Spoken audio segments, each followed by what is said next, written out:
Hello बच्चों, I hope आप लोग ठीक होंगे। और थोड़ा कोई रीज़न की वजह से क्लास कुछ देर पोस्टपोन कर गई थी। उसका देख सकते हैं आप क्लास 10th का ट्रिगोनोमेट्री का एक्सरसाइज 8.2 क्वेश्चन नंबर 4 तक अपलोड हो चुका है। और कुछ आज प्रूफ क्वेश्चन देखते हैं, क्लास 10th का कुछ प्रूफ क्वेश्चन देखते हैं। देखिए क्वेश्चन बोल रहा है so that √5 is an irrational number. सिद्ध कीजिए कि √5 एक अपरिमेय संख्या है। सिद्ध कीजिए कि √5 एक अपरिमेय संख्या है। देखिए पहले इसमें कुछ कंडीशन है वो बताते हैं, उसके बाद इसको प्रूफ करेंगे। बोल रहा है so that √5 is an irrational, मतलब अपरिमेय संख्या, इरेशनल नंबर। सबसे पहले अपने लोग इसको रेशनल नंबर मान लेंगे और उसके बाद अगर ये रेशनल नंबर मान लेंगे, अगर लास्ट में अंत में अगर ये प्रूफ ना हो सके रेशनल नंबर, तो उसको क्या होगा, इरेशनल नंबर कुछ कंट्राडिक्शन होता है इसमें। देखिए कैसे करते हैं। सबसे पहले तो यहाँ पे लिखेंगे सॉल्यूशन सो डैट √5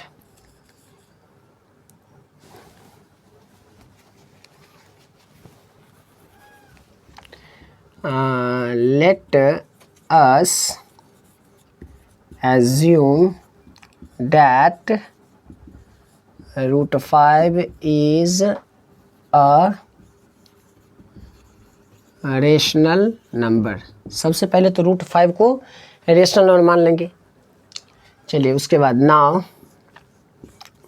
अगर लेट √5 एक इरेशनल नंबर है तो इसके बराबर क्या लिख सकते हैं।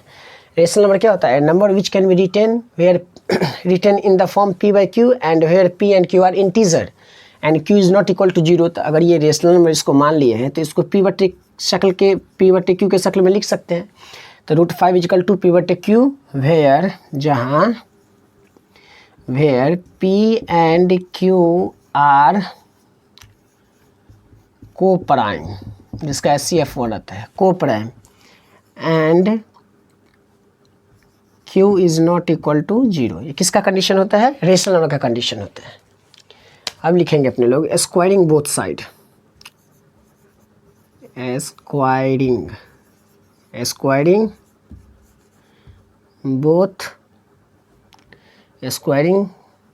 Both sides. देखिए √5 को स्क्वायर कर दिए, इधर p/q के स्क्वायर कर दिए। अगर √5 देखिए यहाँ पे √5 मल्टीपल √5 क्या हो जाएगा, √25। तो √25 किसका होता है, 5 का होता है। तो यहाँ पे क्या हो गया, 5 हो गया। इधर हो गया p², यहाँ पे हो गया q²। देखिए ये डिवाइड में है ना, इसको मल्टीप्लाई में भेज देंगे तो कितना हो जाएगा, 5q², इधर p²। अब इसको रिवर्स कर देते हैं, q² इजकल टू p²/5। देखिए यहाँ जो 5 है वो p² को क्या किया, डिवाइड कर दिया, p² को डिवाइड कर दिया। अगर 5 p² को डिवाइड किया तो 5 p को भी डिवाइड कर। देखिए जैसे यहाँ पे 10 है ना, 10 से 5 को डिवाइड करते हैं तो 5 2 10, 10 का स्क्वायर कितना 100, 10 का स्क्वायर 100, 5 से देखिए 5 2 10 0, मतलब 5 जो है वो नंबर को भी डिवाइड कर दिया और इस नंबर का स्क्वायर को भी डिवाइड कर दिया। तो 5 क्या यहाँ पे क्या लिखेंगे, p² इज डिविजिबल बाय 5 और p is also divisible by 5। इसको इक्वेशन फर्स्ट मान लेंगे। यहाँ तक आप लोग को समझ में आया। उसके बाद देखिए let us assume that √5 is irrational number. सबसे पहले तो इसको इरेशनल प्रूफ करना है, सबसे पहले इसको रेशनल मान लेंगे। उसके बाद नाउ लेट, अगर रेशनल नंबर माने हैं तो p/q के शक्ल में लिख सकते हैं, where p and q are को प्राइम मतलब SCF1 and q is not equal to 0। उसके बाद स्क्वायरिंग बोथ साइड कर देंगे। उसके बाद √5 का स्क्वायर p/q का स्क्वायर, तो √5 कितना हो गया इधर, √5 मल्टीपल √5 कितना, √25, तो 5 का स्क्वायर हो गया। अब ये डिवाइड में है, ये मल्टीप्लाई में आ गया तो 5² 5q का स्क्वायर। उसके बाद ये जो 5 मल्टीप्लाई में वो डिवाइड में चल गया। तो इसका मतलब क्या हुआ, इसका मतलब ये कि पी स्क्वायर को 5 डिवाइड कर दिया, पी को भी डिवाइड कर दिया। अगर नंबर को डिवाइड करता है तो उसका स्क्वायर को भी डिवाइड करते हैं। अब दूसरा कंडीशन लिखते हैं, एक और कंडीशन होगा ना, पी क्यू है ना, एक और कंडीशन लिखते हैं। चलिए देखिए दूसरा कंडीशन, देखिए इसको कर्व कर देते हैं, इसको कर्व कर देते हैं। दूसरा कंडीशन देखिए, अब यहाँ पी तो मान लिए, अब क्यू के लिए मानेंगे। Late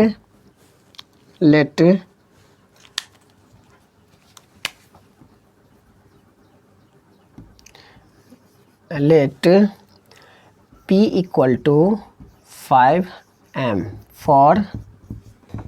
for some integer m, for some integer m। कुछ इंटीजर के लिए m मान लिए हैं। अब इधर देखिए p इक्वल टू 5m, अगर रूट 5 को क्या लिख सकते थे, p के इक्वल टू क्या लिख दिया 5m, तो 5m अब बाई क्यू, स्क्वायरिंग बोथ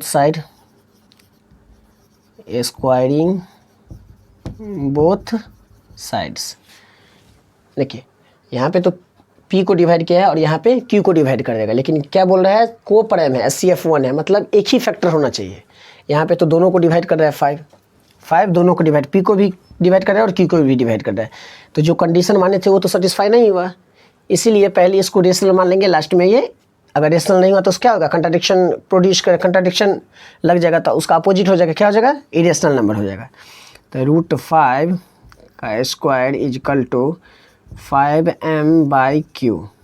ये जो यहाँ पर p बटे क्यू लिखते तो p के बदले में कितना 5 माने हैं, इसका स्क्वायर, तो 5 इजकल टू 25 बटे क्यू स्क्वायर, यहाँ पे m स्क्वायर होगा ना, हाँ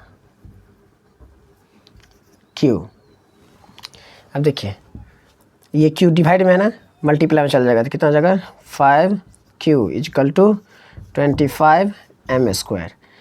अब देखिए Q square equal to 25m square, ये मल्टीप्लाई में डिवाइड में आ जाएगा, 5 से 25 गया, तो इधर बच गया क्यू स्क्वायर इजकल टू इधर 5m स्क्वायर मल्टीप्लाई में डिवाइड में आ जाएगा, तो Q square by 5 equal to m square. देखिए 5 यहाँ पे p को भी डिवाइड कर दिया, p स्क्वायरों को डिवाइड कर दिया, 5 यहाँ पे q को भी डिवाइड कर दिया और q स्क्वायर को भी डिवाइड किया। तो इसका मतलब ये हुआ q square is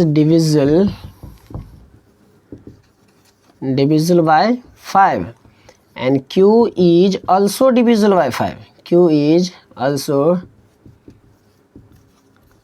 divisible by 5।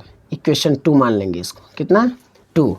देखिए इक्वेशन 1 को देखिए और इक्वेशन 2 को देखिए, यहाँ बता रहे थे सर कोपरम, यहाँ पे तो दोनों का फैक्टर निकल गया, q का भी फैक्टर निकल गया और 5 का भी फैक्टर निकल गया, मतलब डिवाइड कर दो फैक्टर ही हुआ ना, तो इसका मतलब ये रेशनल नहीं रहा, ये क्या हो गया, इरेशनल। तो अब इसमें कुछ लैंग्वेज होता है वो लिखेंगे, आप यहाँ तक स्क्रीनशॉट लिख सकते हैं, इसके बाद आगे आप मेंशन करेंगे। चलिए इसको हम मिटा देते हैं फर्स्ट पार्ट को।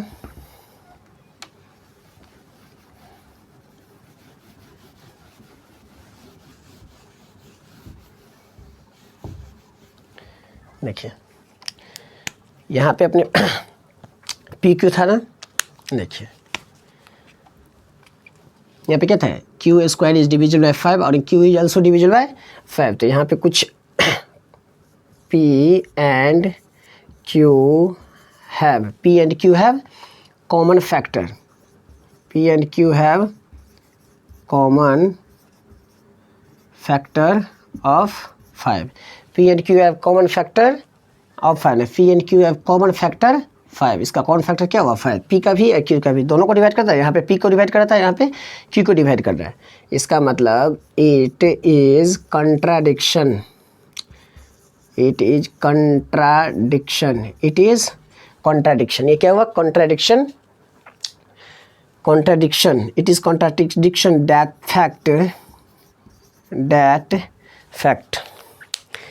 Fact that fact P and Q are co-prime, that fact P and Q are co-prime number। तो जब ये co-prime नंबर था तो 2 नंबर का जब SCF 1 आता है, लेकिन यहाँ तो दोनों का फैक्टर हो गया, तो इसका मतलब ये रेशनल नहीं रहा। शो, इसीलिए आवर एजप्शन मतलब assuming is wrong, is wrong, hence root 5 is an irrational number, root 5 is an irrational number। ये बोर्ड के पर्पज से 5 नंबर में, 3 नंबर में ये 99% क्वेश्चन रहता है। अगर आप कुछ भी स्टेप, जैसे देखिए फर्स्ट स्टेप लिखे थे, अगर आप ये 2 लाइन भी लिख दें ना, उसका भी 1 नंबर मिल जाता है। अगर ये स्टेप लिखे तो 2 नंबर मिलेगा, ये स्टेप लिखे तो 3 नंबर मिलेगा। और ये जो आप इसका कुछ लिखने का 2 या 3 लाइन होता है, अगर वो लिख दिए, P एंड Q का कॉमन फैक्टर, यहाँ √2 रहता तो √2 कॉमन फैक्टर था, यहाँ √3 रहता तो √3 कॉमन फैक्टर था, लेकिन यहाँ 5 है तो 5। अगर 1 नंबर वाला अगर हो, जैसे √2 वाला, जैसे क्या होगा इसमें देखिए यहाँ पे, जैसे √2 को आप प्रूफ कर सकते हैं, √3 को प्रूफ कर सकते हैं, सेम एज √5 कर ही दिए हैं, √7 को प्रूफ कर सकते हैं। इतना आपको इसी मेथड से, जब जहाँ 5 है वहाँ पे आपको ये वैल्यू पुटअप करना है और कुछ नहीं करना है। तो अगर ये आप कंप्लीटली समझ गए, और हाँ, आप √2 को और √5 को, √2 और √5 आप प्रूफ करके कमेंट करेंगे, या कहीं प्रॉब्लम हो तो कमेंट करेंगे। √2 कर दिए हैं, √5 कर दिए हैं, √2 कर देते हैं, √2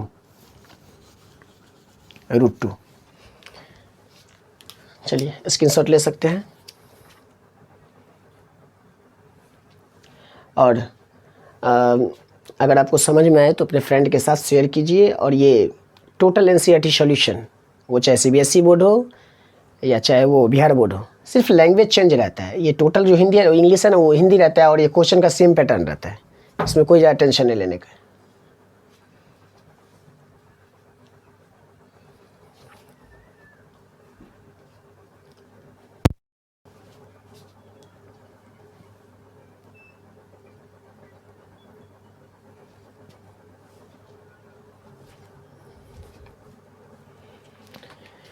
हे student, welcome to CS classes.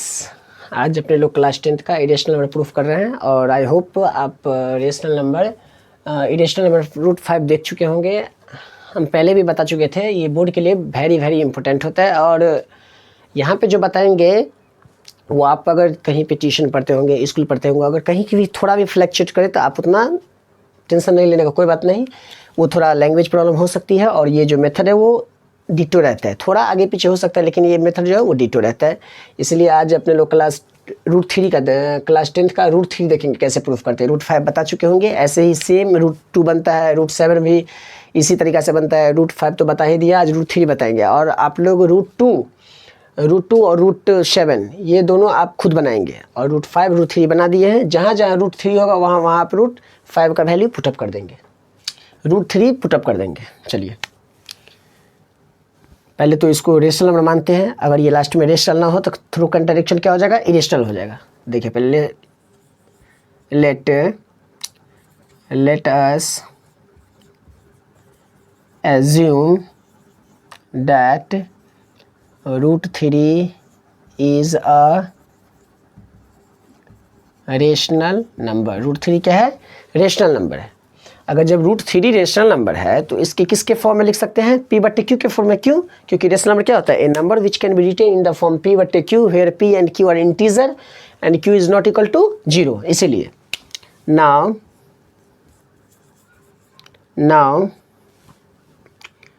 √3 equal to P/Q लेते हैं ना, इस बार A/B ले लेते हैं, where A and B are where A and B are co-prime, and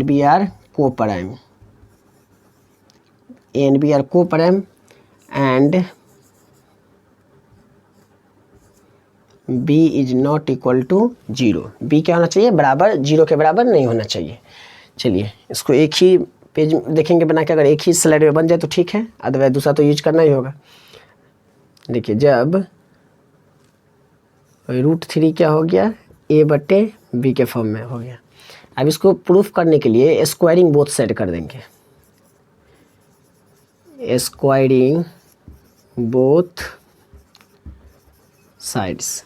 जैसे 3 इधर भी जोड़ दे, 3 इधर भी जोड़ दे, इक्वल के आगे पीछे, इक्वल के LHS में अगर 3 ऐड कर दे और 3 उधर भी ऐड करते तो क्या होता है, इक्वेशन बैलेंस, ये LHS इक्वल रहता है। तो देखिए जैसे स्क्वायरिंग अगर बोथ साइड कर दे तो √3 का स्क्वायर इजकल टू a/b का स्क्वायर।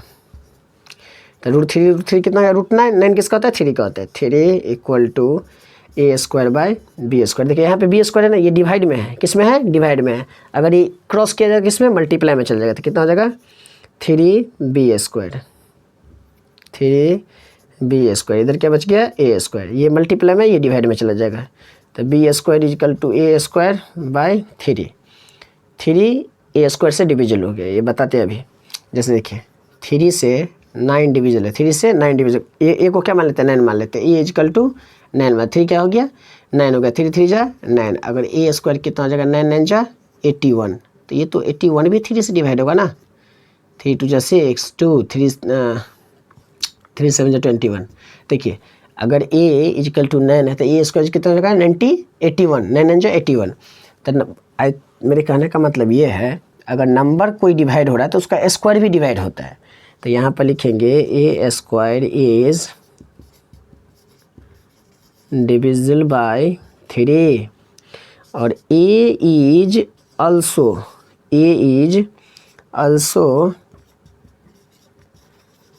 Divisible by 3। इसको 1 मान लेंगे, क्या मानेंगे, इसको 1 मान लेंगे। देखिए इसका मतलब यही होगा,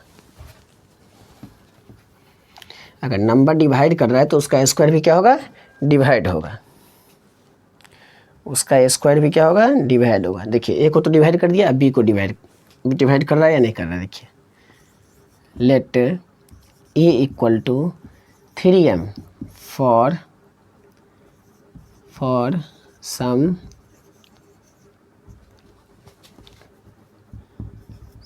integer INTGER, some integer m के लिए। तो ए इधर a है ना, तो √3 इजकल टू क्या हो जाएगा, 3m/b, स्क्वायरिंग बोथ साइड,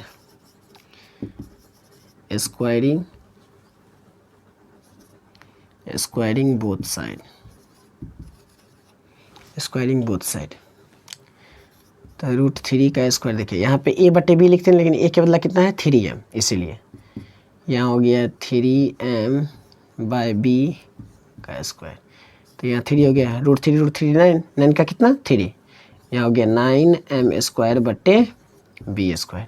ये डिवाइड मल्टीप्लाई, चलिए इक्वल है तो इसको चलिए इधर पूरा डेविएट करना ही पड़ेगा। 3b² is equal to 9m²। तो b² ये डिवाइड मल्टीप्लाई में है तो ये कितना डिवाइड में आ जाएगा, तो 9m²/3, 3 3 जा 9, 3 b² इजकल टू 3m²। यहाँ पे देखिए b² इजकल टू कितना आया, 3m²। m² आ गया ना, ये डिवाइड में मल्टीप्लाई में, ये डिवाइड में आ जाएगा, तो b² equal to m²/3। It means here 3a को भी डिवाइड कर रहा है और 3b को भी डिवाइड कर रहा है। ये तो रेशनल रहा नहीं, क्योंकि कोप्रेम है, कोप्रेम का HCF 1 होता है, इसीलिए फिर यहाँ पे लिखना पड़ेगा क्या, वही a² b² is divisible by 3।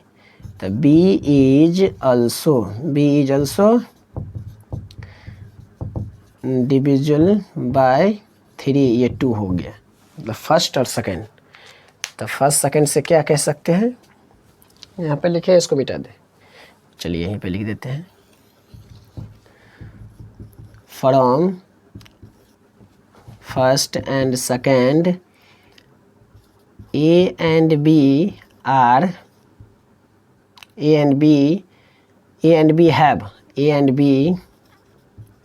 have common factors, क्या हुआ, common factors 3, A and B have common factors 3. It is contradiction. It is contradiction. The fact that